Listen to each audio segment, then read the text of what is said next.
Le studio LAD et Identique sont fiers de vous présenter Le Monde à l'envers. Et si on éclairait vos flux ?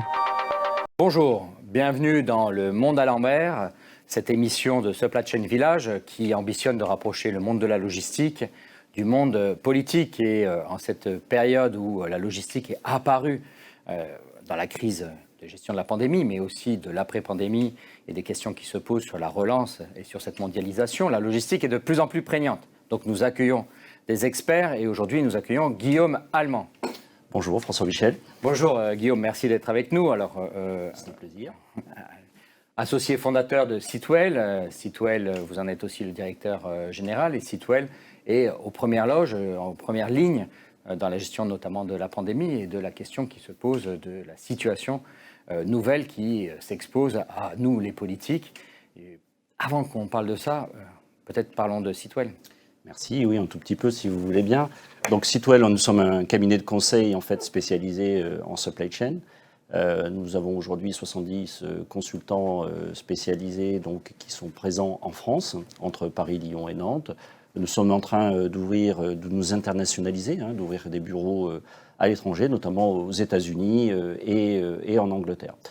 Nous accompagnons des clients plutôt des ETI ou des grands groupes internationaux, comme le groupe Sanofi, comme la société SEB, le groupe LVMH, la société Biomérieux. Et puis aussi, comme vous venez de le dire, les services de l'État, notamment sur cette problématique de la logistique des vaccins. Nous les avons accompagnés sur toute l'année 2020. Avant de parler de cette pandémie, notamment, comment vous l'avez abordée, moi, ce qui m'intéresse, c'est pourquoi les clients choisissent Sitwell ? Et pourquoi l'État est venu vers Sitwell, que l'on comprenne ça. Et on va parler évidemment les professionnels et les passionnés comme nous de la logistique, mais peut-être aussi à des politiques. Qu'est-ce qui fait qu'on vous a choisi, qu'on soit d'un professionnel ou qu'on soit les services de l'État ? On fait partie des leaders en France dans les cabinets spécialisés. Il y a aujourd'hui un certain nombre de cabinets qui sont plus généralistes, que vous connaissez. On en a entendu parler de certains. Je les citerai, vous n'avez pas besoin de moi pour les connaître. Et puis, il y a un certain nombre de cabinets spécialisés. Dans ces cabinets, nous sommes partie des leaders. Et puis, on est aussi très présent dans le monde de la santé. Et ça, c'est important. En fait, on est présent sur toute la supply chain de manière end-to-end, on va le dire de cette manière-là, à la fois chez les fournisseurs de principes actifs, par exemple. On travaille avec des gens comme Novacep, avec Sequens, on entend parler actuellement, avec les relocalisations notamment de leurs usines. On travaille pour les principaux laboratoires français, le laboratoire Sanofi, que nous accompagnons, comme je l'ai dit tout à l'heure, depuis plus de 10 ans. Des laboratoires aussi comme le laboratoire Pierre Fabre, le groupe Servier avec son entité Biogarant. On travaille avec la distribution et puis effectivement l'État s'est dit des gens qui connaissent aussi bien le monde de la santé et qui sont spécialisés en supply chain peuvent sans doute nous aider à mettre en œuvre le nouveau schéma, je dirais, de logistique pour distribuer les vaccins. Ils peuvent apporter leur pierre à l'édifice. Alors, comment s'est faite cette rencontre ? Qu'est-ce que vous avez eu comme grande mission ? Qu'est-ce que vous avez eu comme confrontation ? On est tous intéressés à comprendre. Qu'est-ce que vous avez pu mesurer dans cette aventure ? Parce que je n'oublie pas les drames, mais c'est aussi une aventure humaine de sauver des vies grâce notamment à ce plan de vaccination et ce déploiement des vaccinations. Vous avez raison. Déjà, le premier point, c'est qu'on peut dire qu'on est fiers d'avoir participé à cette aventure, comme vous l'avez dit. Là, je parle au nom de toutes nos équipes. Je crois que vraiment toutes nos équipes ont apprécié. On a rencontré des gens de valeur, contrairement à certaines communications qui ont pu être faites. Les agents de l'État, on trouve au niveau de l'État des agents qui ont vraiment une vraie légitimité, une vraie expérience en matière de logistique. Donc ça, c'est le premier point. Quand on regarde les résultats aujourd'hui, on ne peut pas dire non plus, on peut dire que ces résultats sont plutôt positifs. On est né, je crois, cette semaine à 33 millions de personnes qui ont été vaccinées. ou 33 millions d'injections, 21 millions de personnes complètement vaccinées, soit 30% de la population française. Donc déjà, je pense que ça, c'est quand même une réussite qu'on ne peut pas voir dans tous les pays. Donc pourquoi on a été mandaté par l'État ? Vous savez bien qu'on n'a pas été mandaté par l'État pour définir la stratégie vaccinale. Ça, c'est un point important parce que là, encore une fois, on a vu des communications là-dessus qui n'étaient pas tout à fait justes de la part notamment des journalistes. En revanche, on a été mandaté, à partir du moment où la stratégie vaccinale était définie, pour définir les nouveaux schémas directeurs, construire les nouveaux schémas en fait, logistiques. On a été mandaté pour piloter les stocks, pour piloter les flux. Et ça, c'est ça qui est important. La logistique, c'est pas seulement de la distribution, c'est pas seulement de l'entreposage, c'est pas seulement des camions, mais c'est bien piloter un flux des approvisionnements jusqu'à la livraison finale. Donc ça, c'est le mandat que nous avons reçu. On a travaillé plus particulièrement sur 3 flux qui ont été quand même important. Le premier flux, c'est la livraison des EHPAD. On est passé par 6000 pharmacies pour livrer. Rappelons-le, avec à l'époque un vaccin qui exigeait un niveau de conservation à un froid extrêmement bas, moins 80 degrés, si je me trompe. Alors, évidemment, le vaccin Pfizer, avec des contraintes de température très fortes, en tout cas, dans la dernière semaine, on peut passer sur des températures un petit peu moins importantes que celle-là, mais en tout cas, avant, oui, c'est ça. Donc ça, on y reviendra sur les contraintes, parce que c'est effectivement, la difficulté vient de là. Les schémas logistiques, vous allez me dire, ils auraient pu être très simples. Pourquoi vous n'êtes pas passé par les schémas classiques, grossistes dépositaires, grossistes répartiteurs, jusqu'aux pharmaciens ? Parce qu'effectivement, on avait un certain nombre de contraintes, notamment d'allocation, parce qu'on n'avait pas tous les vaccins dont les patients et la population souhaitaient, ou les services de l'État, bien sûr. Donc on a dû gérer ces allocations, on a dû gérer ces contraintes, et donc du coup, on a travaillé plus particulièrement, nous, sur 3 flux. Le premier flux, les EHPAD, avec plus d'1 million de personnes qui sont vaccinées. Le passage par 6000 pharmacies, 4000 points de livraison. Derrière, on a travaillé aussi sur le flux des centres de vaccination avec les vaccins Pfizer et Moderna. Donc là, effectivement, les 100 CHU ont livré par l'intermédiaire des PUI. Alors là, oui, effectivement, pharmacie interne des fameux CHU ont livré une centaine de centres de vaccination. Donc là aussi, avec des vaccinations, aujourd'hui, on atteint des niveaux de vaccination autour de 3 millions de vaccinés par semaine. Des stocks tournants inférieurs à la semaine, donc plutôt une bonne performance par rapport à ce qu'on pourrait voir ailleurs. Et puis le troisième, effectivement, le troisième flux, c'est le flux que je décrivais tout à l'heure, qui est le flux vers les pharmacies aujourd'hui avec Janssen, avec AstraZeneca et Moderna, qui passe par le réseau, je dirais, plus classique des 18 000, enfin il y a 20 000 pharmacies aujourd'hui en France, mais en tout cas 18 000 qui distribuent et qui vaccinent. Voilà. Et c'est vrai que ce que nous, en tout cas, on tire de ça, c'est que on a beaucoup parlé, ce qu'on disait juste avant, on a beaucoup parlé en fait des difficultés pressenties de l'État pour cette distribution, mais la réalité, c'est que la difficulté était plus au niveau de la supply chain globale, en fait, de la logistique globale. C'est-à-dire parce qu'effectivement, aujourd'hui, on peut dire que les vraies difficultés, elles étaient plutôt dans les approvisionnements, c'est-à-dire que les principes actifs, un certain nombre d'équipements qu'on devait réapprovisionner, afin que les laboratoires pharmaceutiques qui produisent les vaccins devaient réapprovisionner, avec, je dirais même, des tensions au niveau des États. Ce qu'il faut savoir aujourd'hui, c'est que vous avez certains États dans le monde, la Chine, les États-Unis, pour ne pas les citer, qui ont fait peser certaines tensions sur les approvisionnements, notamment aux États-Unis avec le BARDA. Donc ça a été des difficultés. Ensuite, bien sûr, le vaccin, vous en parliez tout à l'heure, c'est pas des chaussures ou c'est pas des yaourts. On est sur un produit vivant en fait. avec des contraintes qualité, avec des contraintes de température, avec ce qu'il faut savoir, c'est que dans le vaccin, 70% du temps pour produire un vaccin, en fait, ce sont des contrôles qualité et des temps de libération, pour vous donner une idée. On travaille de la matière biologique. Donc, ce qui veut dire que les rendements de production, la stabilité de la production, tout ça, enfin, ce sont des contraintes qui sont dures et qui font d'ailleurs que pour produire un vaccin, jusqu'à maintenant, c'était entre 6 et 36 mois.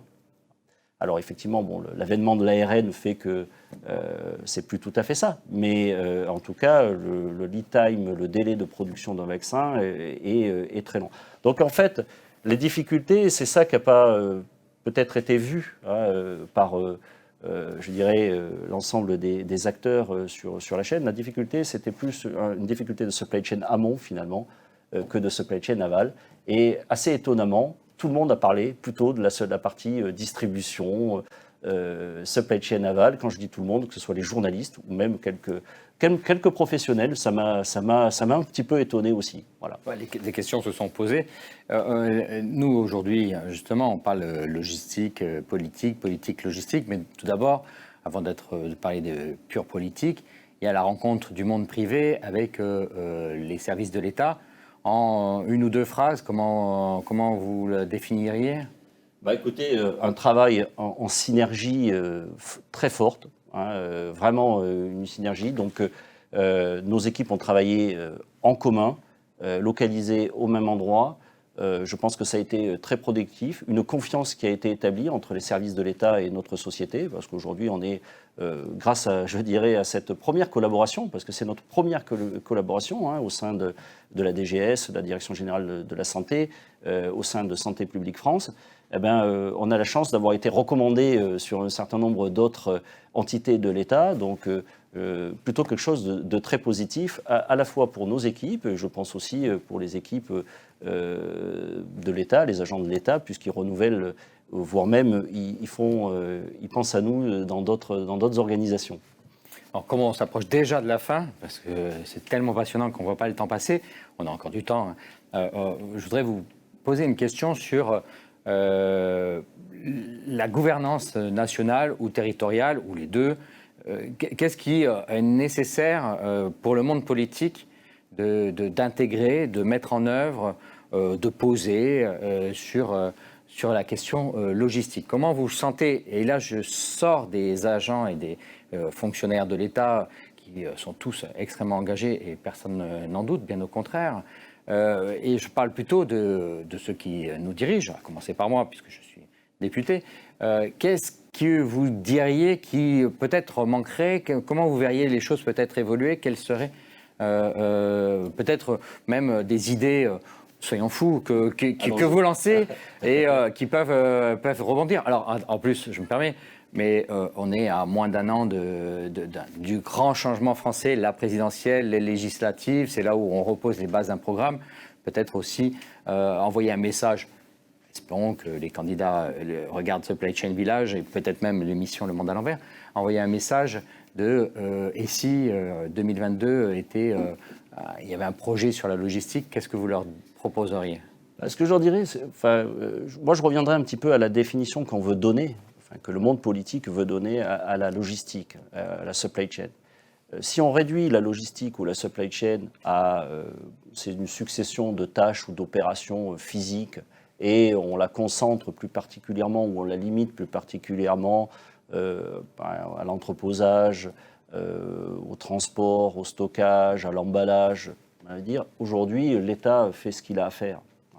En revanche, si on veut élargir le débat et qu'on se dit la supply chain, c'est pas que ça, c'est pas ça. En fait, c'est le système de gestion, c'est le système de flux qui permet l'écoulement optimal entre l'extraction des matières dans le monde entier, les usines qui tournent dans le monde entier, donc les différentes transformations successives qu'on a dans le monde des vaccins aussi, qui tournent dans le monde entier, jusqu'à la livraison finalement de ces produits dans le magasin qui vous intéresse, ou même dans aujourd'hui on dirait même dans votre boîte aux lettres, en passant bien sûr par les centres de distribution et les transports nationaux. Si on repense la logistique comme ça, je pense qu'aujourd'hui, les enjeux ne sont pas forcément adressés de manière complète. Donc, l'idée serait de dire, oui, repensons, amenons une réflexion aujourd'hui de manière intégrée, globale, intégrons d'autres enjeux à cette réflexion, parce que quand on parle de ça, si on veut optimiser aujourd'hui la supply chain de manière transverse, globale, complète, on a besoin de parler aussi de relocalisation. On peut parler aussi de résilience de nos fameuses supply chains. Donc tout ça, ça amène une réflexion complètement différente. Après, qui peut mener cette réflexion aujourd'hui dans l'écosystème, dans le microcosme de la supply chain? Je ne sais pas. Et là, François Michel, il faut m'aider. Mais une idée comme ça que je pourrais jeter sur la table, c'est de dire, tiens, aujourd'hui, il existe un haut commissariat au plan.